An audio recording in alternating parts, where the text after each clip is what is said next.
Hi, Jeff Bridgman here of Jeff R. Bridgman American Antiques in York County, Pennsylvania.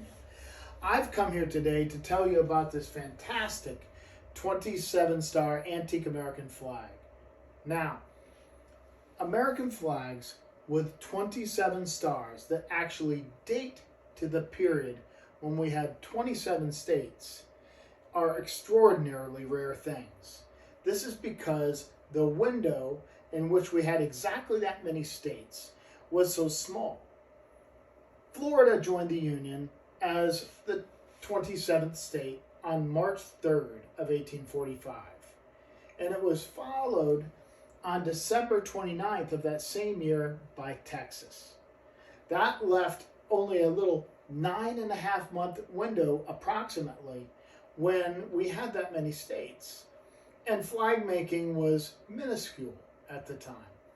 The only use of the American national flag really was on ships and to mark forts, and some for political campaigning starting around 1840, but there was just very little private use of the flag at all.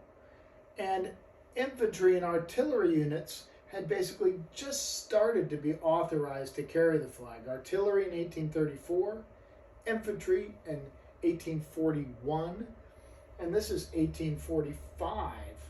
There's no wars in that period yet, but the Mexican War is coming. As soon as Texas comes in 1856, we have the Mexican War. And then there's probably a little bit of production of the Stars and Stripes for fighting in Mexico, but those just don't exist. Mexican War battle flags extraordinarily off the charts rare, just like flags made for Florida statehood and, in fact, Texas statehood. Tiny little windows in which we had that many states. So this particular flag wasn't made at that time, but it's an early one. It dates to the Civil War period. And why? Well, let me show you some unique things about it. One, this red fabric that's used in the flag is something I know to have been used during wartime, but which I haven't seen in 1840s textiles, particularly flags. It has all the hallmarks of a Civil War flag, but then it has more. So one of the most distinctive things is the number of stripes. Look at how many more stripes that there are than usual. Well, only 2, but it sure looks like a lot of them, because the canton is resting up here in the corner on this 1, 2, 3, 4th red stripe. There are 15 stripes in this flag, and those are to reflect the 15 slave states. So we'd had 15 slave states since 1845 when Florida and Texas both came in, but the 15th was Texas, and Texas isn't in the star count yet. So the probable making of this flag was to send a message of Florida patriotism as the 27th state and the Confederacy as all 15 slave states, probably in 1861. So there's a little window in 1861 where Southerners are trying to decide on what the flag will be that represents the South and what flags there will be to represent those particular states. Probably at that time is the most likely time to see the Stars and Stripes modified in some way. So there were 34 states at the opening of the war, technically officially 33 stars on the flag until July 4th of 1861. But Kansas came in back in January as the 34th state, and production went right into 34s. So to show Florida specifically, you could show 27, and to show that this wasn't a typical American flag, you could have 15 stripes. This could be a military flag for use within Florida itself as a guidon or a camp colors or maybe a general's own flag early on. or it could be some sort of object to mark a place where Southerners might have found preferential treatment, a safe house, etc. That could even occur in the North. That seems less likely with this particular flag, but what's unusual about this, in addition to the stripe count, is this crazy fringe out at the end that I've never seen before on any sort of flag. So let me bring you in and show you this a little bit more closely. The stars of the flag are arranged in columns of 4, 5, 4, 5, 4, 5. That's actually a really unusual thing to encounter. Stars are typically in rows, although they could go in any pattern until 1912, but they're rarely in columns, and these are very purposeful. Now, look at the stars, which are super tiny, made of cotton, and they're appliqué, double appliqué. They're applied to both sides with a blanket stitch and or buttonhole stitch, pretty much the same exact thing, where the stitches come up over the edges and then catch one another, and in that way bind the edge of the fabric, which usually stars are turned under during the applique process. Here they didn't need to be because they used this blanket stitch to hold them down so they didn't fray when the flag was flown. The canton is blue cotton. I think this was probably a glazed cotton, and I'll tell you why later in the video. But the red stripes are, I don't know if you can see it in this video or not, but they are a twill. So they have a diagonal grain, and this is a fabric that I have seen before in Southern flags specifically, and in other Civil War flags. And you can tell from the blotchiness of how this has faded and bled. Color has moved around. Really hasn't bled a whole lot into the white, but it's just dispersed. This is probably a hand-dyed fabric.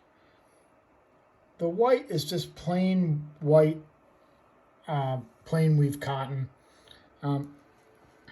Look, they used the same red fabric to bind at the end, and it was tacked to a staff, almost certainly hand carried.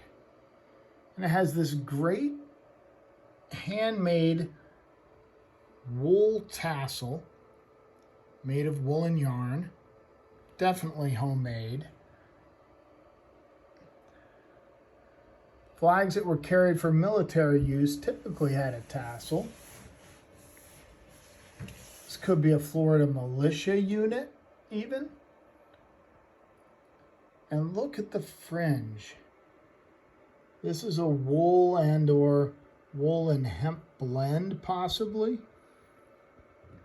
And they used the same wool yarn and braided it and basically wove it into the gimp of this great handmade fringe that like I've said, I've never seen it on any other flag. All of the stitching is by hand. And the flag has just a lot of movement and energy. It is really a great thing from a folk art standpoint. Now, the canton rests on a red stripe. When that occurs, it's called the blood stripe or the war stripe. And flag enthusiasts suggest or would love to think that this was done only while we were at war. We know that really isn't the case because we see it in flags made outside wartime as well. And if you think about it, I mean, there was no official way to put the stars on the flag, no official number of points that the stars had to have, no official proportions, no official shades of red and blue, and no official place that the canton had to sit, that it had to be positioned on the striped field. So anything went. Most of the time, the canton rests on a white stripe, the fourth white stripe.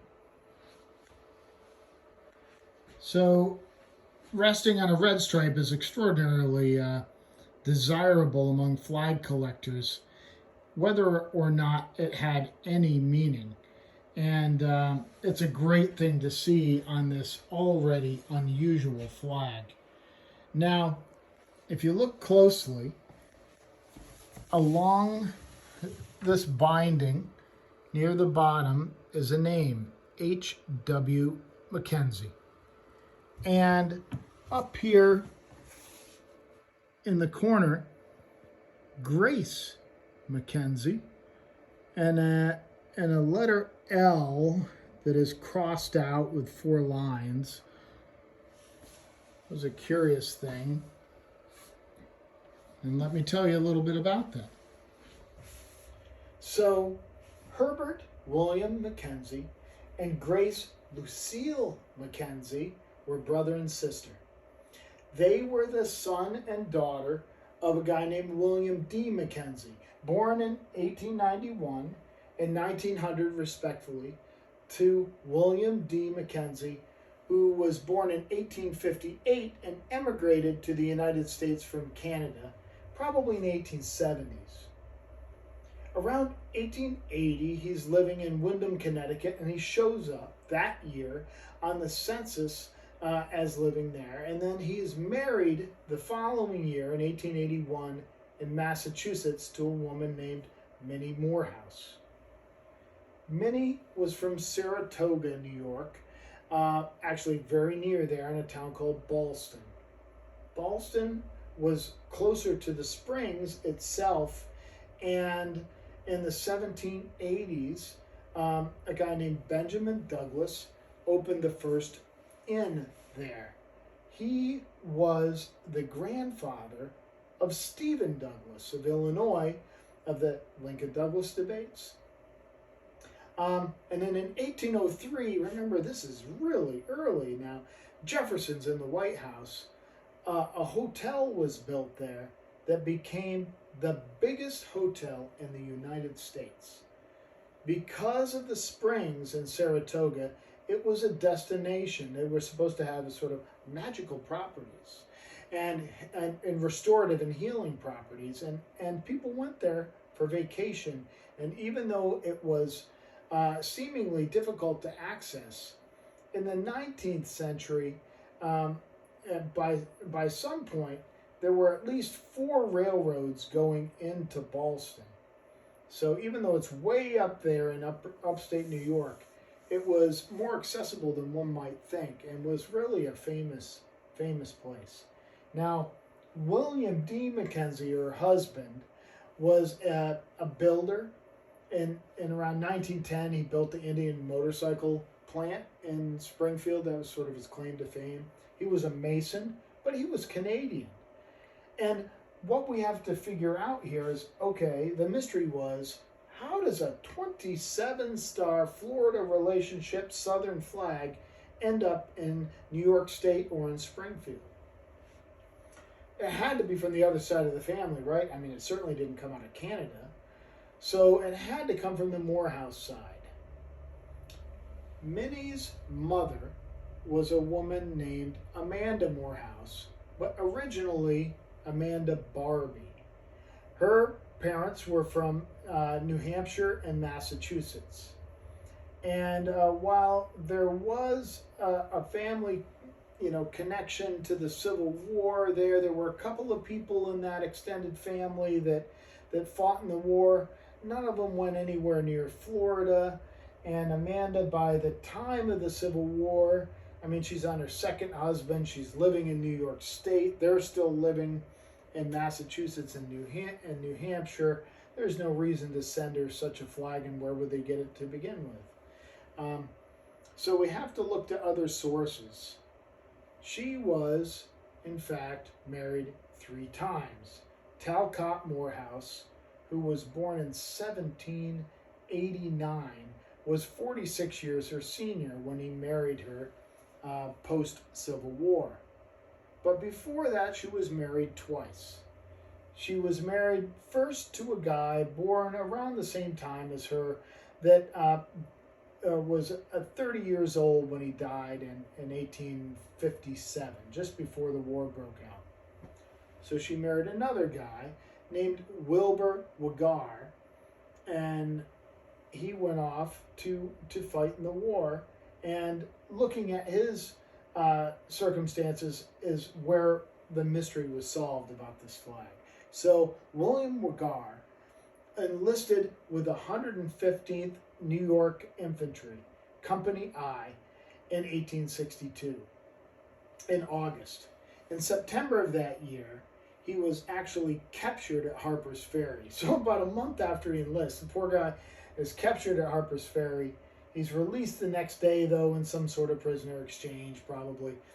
And his unit was sent off to Chicago to regroup and get reorganized with other units.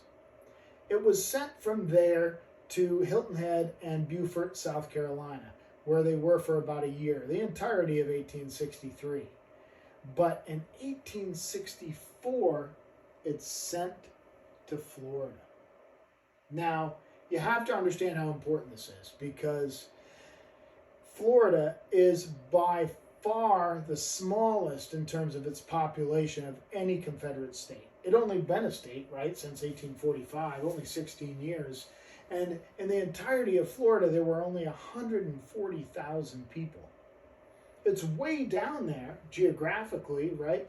So battles just didn't really occur there. There were a bunch of skirmishes, but there were basically only 2 major battles in Florida in the entirety of the Civil War. It was a supply chain, like you could bring in supplies into Florida because it was pretty far away from Union forces, and then funnel them up into the Confederacy. But I mean, most of the state was swamp. It was not a great place to send your guys if you were a Union Army officer. You didn't want to go in the swamps and fight Southerners. Just not a good idea. And that's what happened at the biggest of the 2 battles that occurred there at a place called Olustee. So at Olustee, there were 13 U.S. regiments that fought there. And 3 of them were actually black regiments, which is super cool. One of them was the 54th Massachusetts. And that's the most famous, the first black unit in the entirety of the Union Army. And they're the ones made famous by their appearance in the movie Glory in 1989. Easily the most famous black unit of the entire Civil War. And the 115th was there with them. Losses at Olustee were massive.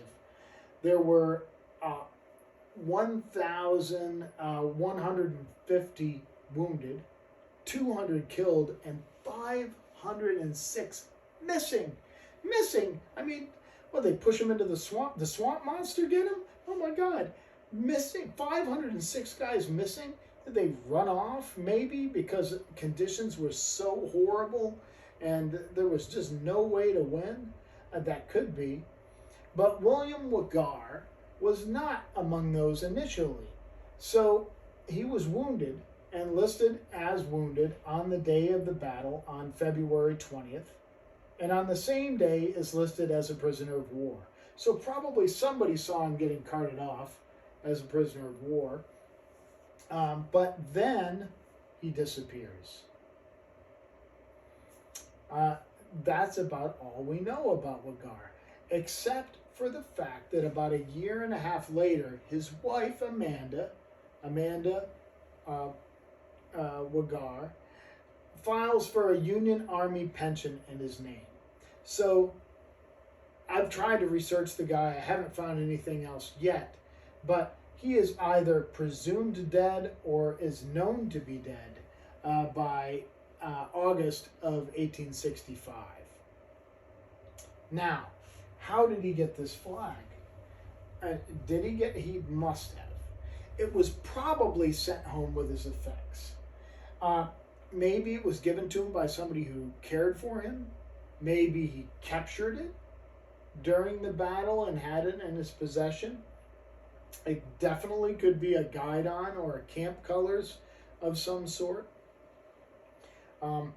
Having this tassel and having the attaching to a pole in this way, and having a fringe, which is a military characteristic for sure.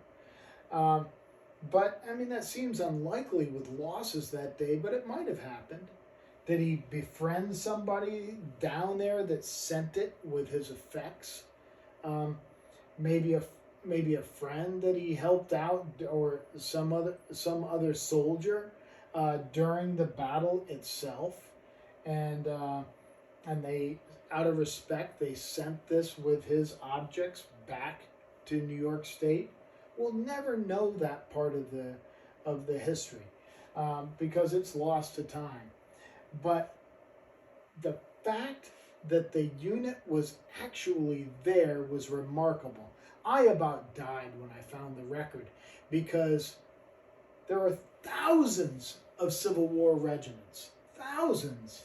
The chances that that somebody related to this flag was actually in a battle in Florida are unbelievably small. The flag definitely came from there. The exact path is unknown, but what a remarkable thing. So here we have one of the rarest star counts in American flag collecting, and of hardly any known examples. I can't think of another 27-star example of the Civil War period. In the period itself, when there are 27 states, I know of 4 sewn examples. I didn't have one in my hands even for years, and fortunately have own one now. But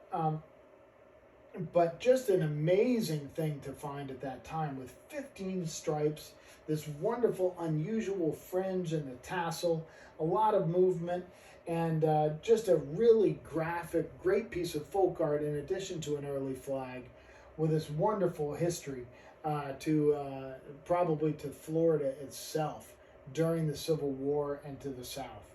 A great, great, great thing in my world. So thanks for joining me tonight, and I hope to see you again soon.